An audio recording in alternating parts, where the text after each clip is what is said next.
adaptogenic drug which is available. I mean that there is no drug which can cure epilepsy. So the drug which we have is only the drugs which can control the seizures and not the underlying epileptic condition. So we need always a drug which can increase the quality of life by minimizing seizures and the adverse effects. Uh, uh, just a technical problem. I would like to stop share and share again.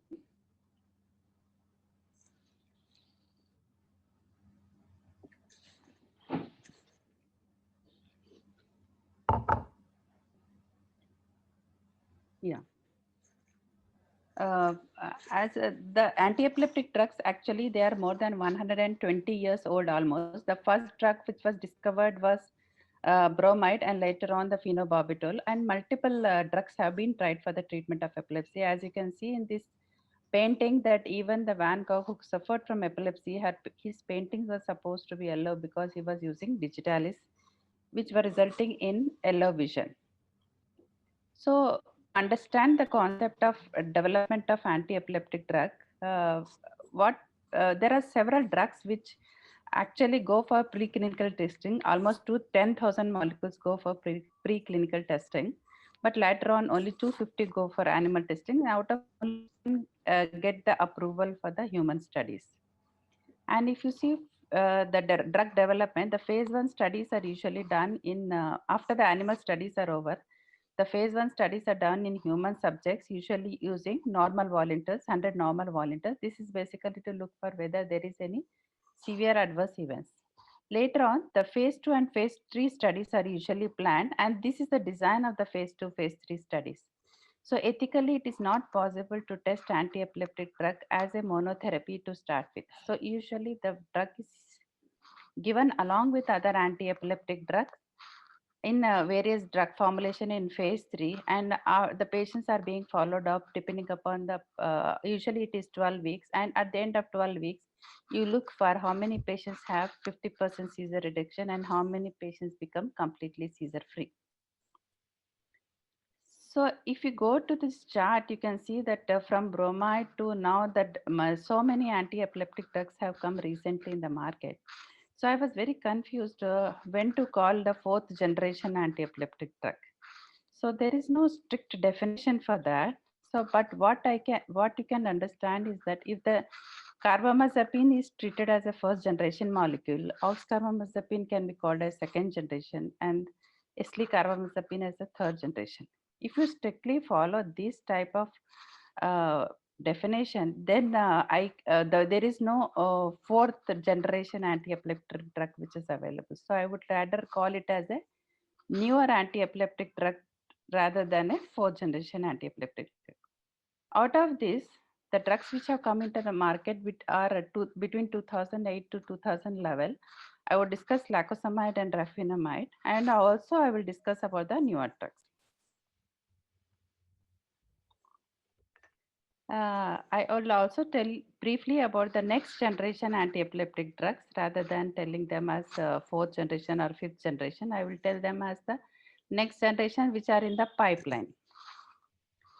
See, in olden days, in 1995, we had a very limited option for taking, but nowadays, because of the availability of bigger malls, we are not now more confused because you have multiple brands available. Similarly, the more the anti-epileptic drugs have been added into the basket, there is more confusion for the clinician to choose which anti-epileptic drug and which one to use as an add-on therapy. So that is the main therapeutic challenge when there are so many anti-epileptic drugs available. But the what I would say is that the main idea of choosing an anti-epileptic drug is we have to first diagnose the patient's type of seizures, whether it is a focal onset or a generalized onset seizure, and you should try to conclude whether what type of syndrome it is, and that makes the life easy. If you take older generation ADs like phenytoin, carbamazepine, phenobarbital, and take newer generation ADs, what you can understand is that the side effects like bone metabolism, the hormonal side effects, the teratogenicity, as well as the drug interactions have markedly become less with the newer generation drugs. So that is the main advantage of the newer generation drugs. But to make like in India, we have problem of finances. So the new generation drugs are more expensive and they can decrease the patient's compliance. So all these things should be balanced when you choose an anti-epileptic drug. So I cannot go into details of every other aspect to choose an anti-epileptic drug, but this table, which indicates the major mechanism of action for choosing an anti-epileptic drug, is shown. Here you can see that there is an excitatory synapse and the inhibitory synapse. So the drugs which are new in the market, they have the main drugs which are new in the market are the lacosamide, which act on the sodium channel similar to carbamazepine, oxcarbazepine, but it has a different type of mechanism of action which I am going to explain. Similarly, there are drugs which act on SV2A receptor and the AMPA receptors. So the major drugs which have come in the market are more acting on the excitatory synapse. There are few drugs which have come into the market for the inhibitory synapse. Let's go into one by one the newer anti-epileptic drug, and I would share our experience with these drugs. Lacosamide, it's actually a functionalized amino acid, and it was approved by European Commission, and it was also approved by US FDA in approximately 2008. And initially it was approved as an adjuvant therapy, but later it was also approved in 2014 as monotherapy. So if you see the mechanism of action, when the sodium channels, when they become depolarized during the seizures, they become into an open state. Normal sodium channel blockers like carbamazepine and oxcarbazepine, they cause fast inactivation of the sodium channels. So from open state, they become closed state. Whereas lacosamide, it causes slow inactivation of the sodium channels. What is the advantage of slow activation is the slow activation is supposed to decrease provides more membrane stability compared to the blocking the fast inactivation of the sodium channels.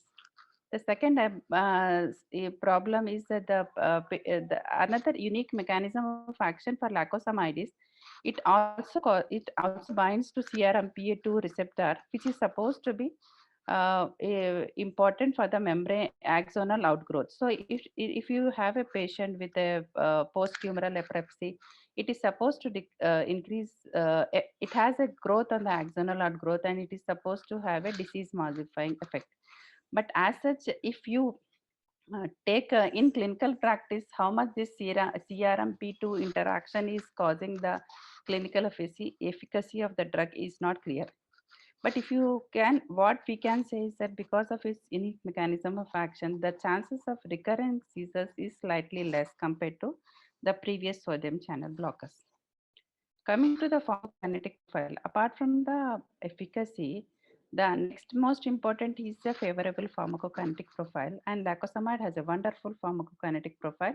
Its bioavailability, oral bioavailability, as well as IV bioavailability is 100%, and the duration of half-life is around 9 hours. So it is usually used in twice daily formulation. It has a low protein binding, so it does not have much drug-to-drug interactions.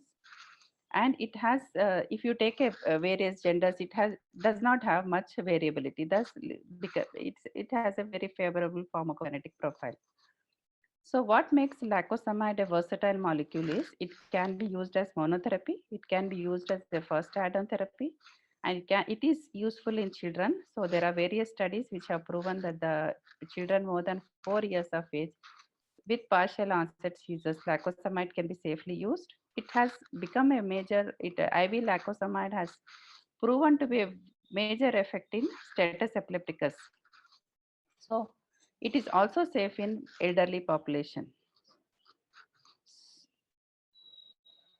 So our experience is that I have started using lacosamide as monotherapy now at least for the past 2 years, and I found it very useful that it is a wonderful drug. If you are having a patient with partial epilepsy, and if money is not an issue, you can choose lacosamide because there are various advantages. One is the chances of having a rash with a like you get with carbamazepine is very less. The tolerance of the lacosamide is also very good, and if the patient requires IV lacosamide at any time, it can be converted easily. Also, we have been using IV lacosamide for treatment of acute symptomatic seizures and focal status epilepticus, and it is almost equivalent to the levetiracetam as well as, I guess sometimes it is superior to levetiracetam, but we don't have a comparative study to tell that it is superior to levetiracetam. And it is also useful in symptomatic generalized epilepsy. Unlike the drugs like carbamazepine, phenytoin, those patients who have lot of spiking on the EEG in pediatric population, we cannot usually choose sodium channel blockers. But lacosamide, I have found it's not that it will not that much exacerbate the seizures. It does not have that pro-convulsant potential which the carbamazepine and phenytoin have. Coming to the eslicarbazepine, uh, the eslicarbazepine is, you can say that this is a third generation molecule after carbamazepine and oxcarbazepine. It is approved for adjunct therapy and it is also approved for monotherapy. Nowadays, US FDA has clearly told that any drug which is approved for adjuvant therapy, it can also be tried in monotherapy because there is no need for a separate trial to establish monotherapy. So the advantage of the eslicarbazepine is it inhibits sodium channel dependent release of neurotransmitters. So the mechanism of action is similar. That only difference is it is can be used in the once daily formulation and there is a less incidence of rash compared to carbamazepine. It has equal incidence of rash compared to oxcarbazepine, decreased hyponatremia compared to oxcarbazepine. So the disadvantage is the high cost, and sometimes we are scared to use once daily formulation because the patient misses one dose of the drug. It, that means that the patient has missed completely the drug. And it, similar to carbamazepine and oxcarbazepine, it also can exacerbate generalized seizures and myoclonic seizures in idiopathic generalized epilepsy. So the indication wise, if you take eslicarbazepine has same indication as carbamazepine and oxcarbazepine. Coming to the novel drugs now, the perampanel, which is a first in class AMPA receptor antagonist developed by Eisai Pharmaceuticals and it was approved by US FDA in 2012 for treatment of partial onset seizures and it was approved for treatment of generalized seizures in 2015. And basically this has been approved as a again as an adjuvant drug, not as a monotherapy till now. But I have also not used it as a monotherapy. So I will briefly explain this with diagrammatically that there are three types of inotropic receptors, as you know, NMDA, AMPA, and the kinetic receptors. All the previous drugs which we had, they used to act on the NMDA receptors like topiramate, ketamine, and some of the drugs. Whereas there was no drug which used to act on the AMPA receptors. Actually, during the phase of excitation, the first receptor to get active, cause the depolarization is the AMPA activation of AMPA receptor followed by the NMDA receptor. So the drug which acts on the AMPA receptors are definitely more likely to decrease seizures rather than the drugs which act on the NMDA receptors. So this is a diagram to show how it is non-competitive. Here we can see that the pink is the glutamate which is attaching to the receptors and this purple color is the drug that is perampanel. So even if there is a increased glutamate in the excitatory synapse, which happens in patients with epilepsy, there is no competitive inhibition. So the drugs, the AMPA receptors continues to be in a closed state even though there is increased glutamate. So that's why it is called as non-competitive antagonist. So competitive antagonist, the problem is that if there is an increased level of glutamate, the drug which is there on the receptor will get displaced and the channel will open. So the efficacy will come down. So the advantage of perampanel is it's non-competitive. Coming to apart from the unique mechanism of action which I have explained, which is responsible for the high efficacy of perampanel, we can also look at the favorable pharmacokinetics. It has a long half-life of 105 hours. So usually it is given in the once daily formulation. But if you are giving perampanel with enzyme inducers like carbamazepine, the duration of action of perampanel decreases to 25 hours, which we should remember. The food does not affect the extent of absorption, but it can prolong the extent of absorption. So there will be a slow release of the drug, which is not harmful. So you can give the patient the drug with the food. And coming to plasma protein, it is highly bound to plasma proteins, and it is also metabolized by CYP enzymes, which is responsible for some of the interactions with the enzyme inducing drugs. So, if it is perampanel is given in high doses, sometimes it can cause reduced doses of the other drugs. So the drug dosage needs to be adjusted. But usually when it is given in low doses, it does not have much interaction. Even if given with oral contraceptive pills, the interaction occurs only if the dose of the perampanel is 12 milligram per day. But in routine clinical practice, we usually do not require that much high doses of perampanel. We usually go up to the 8 milligram dose of perampanel per day. Coming to the adverse effects, the adverse effects are similar to most of the anti-epileptic drug, but what we should remember, the black box warning which is present on perampanel is that it can cause aggression and hostility. It almost amounts to 20% when the dose is crosses 12 milligram per day.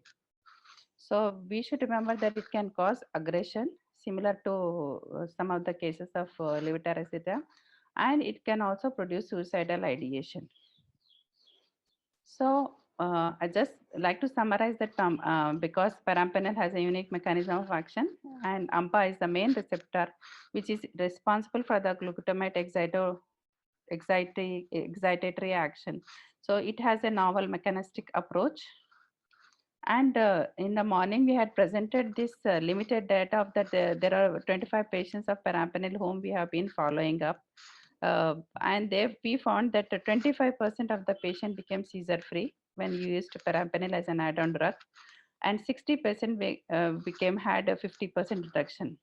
So, and especially what I have found that people who have focal epilepsy secondary to gliosis, especially the occipital gliosis, and people who had also had multiple types of generalized seizures, perampanel was a very good drug. Also, I have used perampanel in patients with Lafora body disease, and I found it very useful. Because we had previously only valproic acid, levetiracetam, and clonazepam as a drugs for PMEs. But in that basket, you can say that perampanel also can be included as a treatment of progressive myoclonic epilepsy.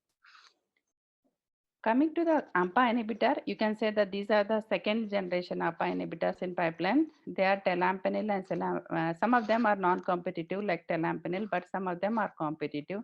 And we have to look forward to this, whether they will have decreased adverse effects which perampanel has, mainly the aggression. Aggression is, I think, is one of the major causes.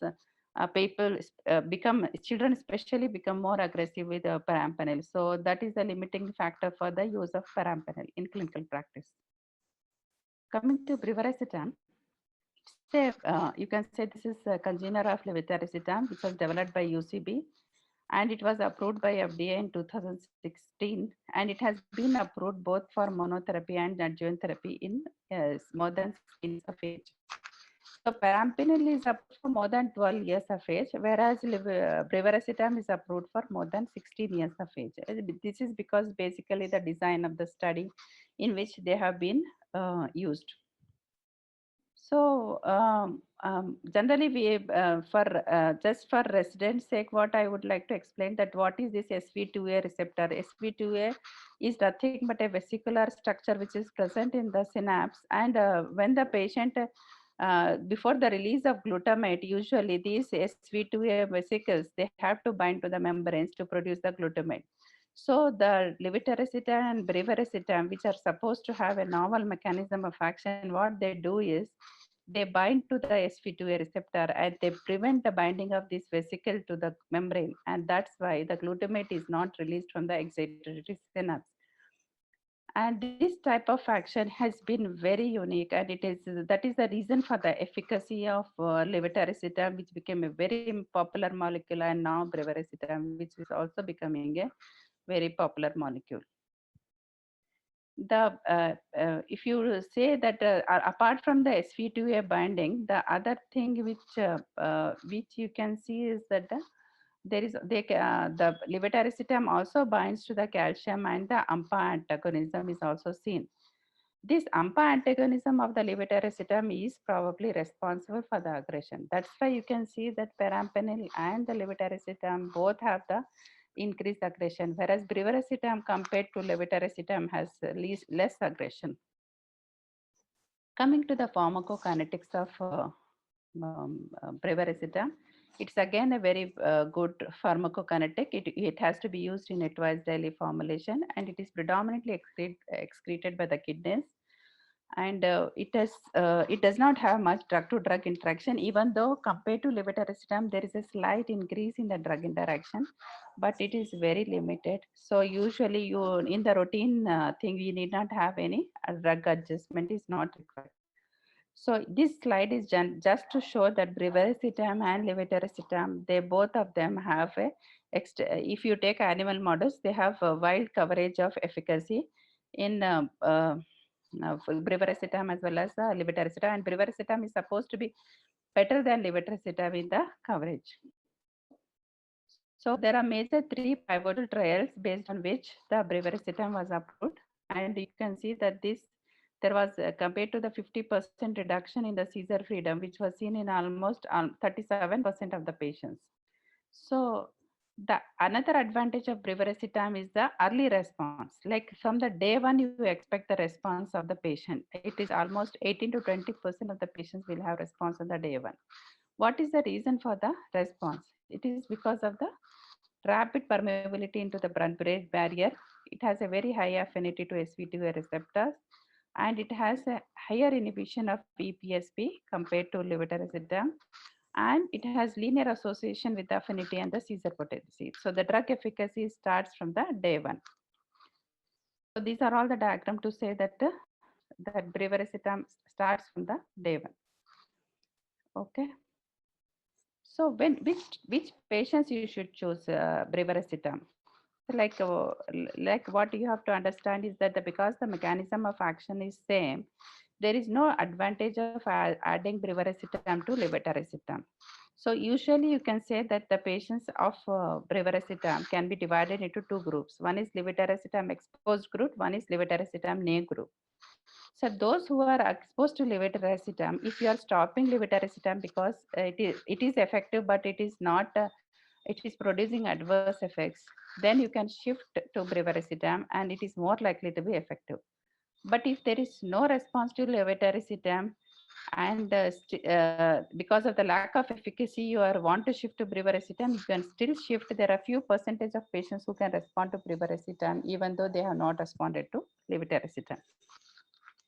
And another set of population is the population whom you have not tried levetiracetam, and you can directly start brivaracetam, and you can divide them in again into titrate. You can titrate them where you can slowly increase the dose of the drug, or you can directly give the full dose of the drug.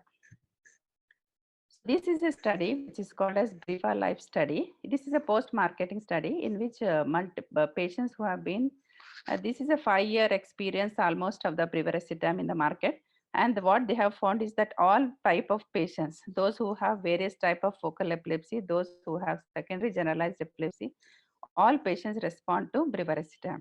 And when you switch from levetiracetam to brivaracetam, the response is better if you titrate slowly rather than switch to overnight. But overnight switching is also possible, and the ratio is usually 1:10. That means that if your patient is on 500 milligram of levetiracetam, that has to be converted to 50 milligram of brivaracetam.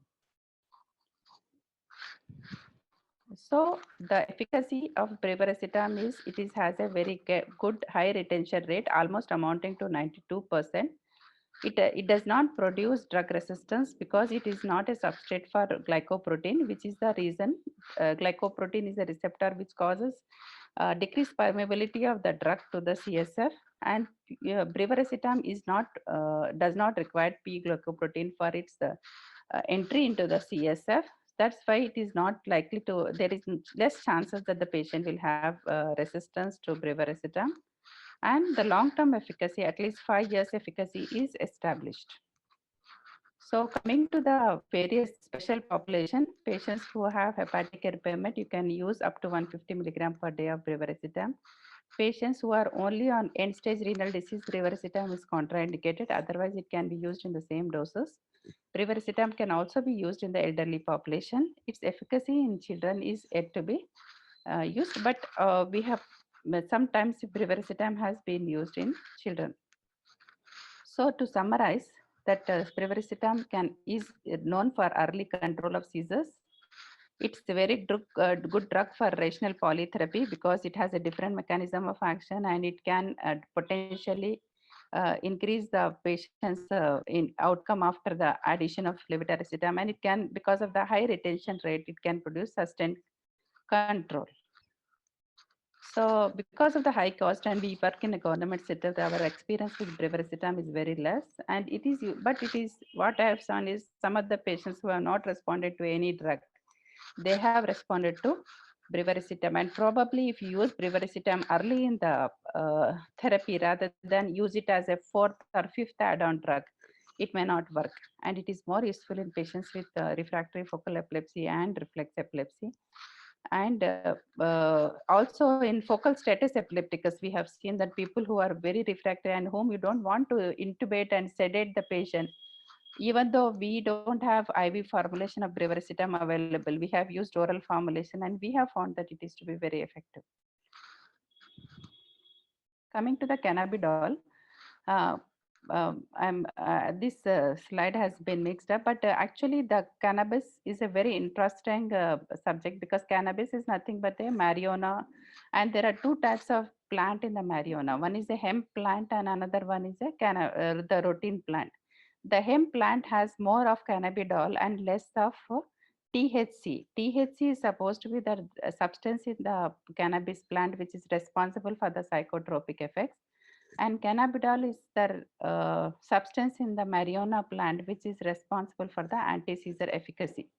So what people have realized that if you use cannabidiol oil, which is present in the abundant substance in the hemp plant, which is obtained from the hemp plant, it can help children with Dravet syndrome and Lennox-Gastaut syndrome. So it was approved by the FDA in 2018 for therapeutic use after its efficacy is demonstrated in the Dravet and the refractory partial epilepsy.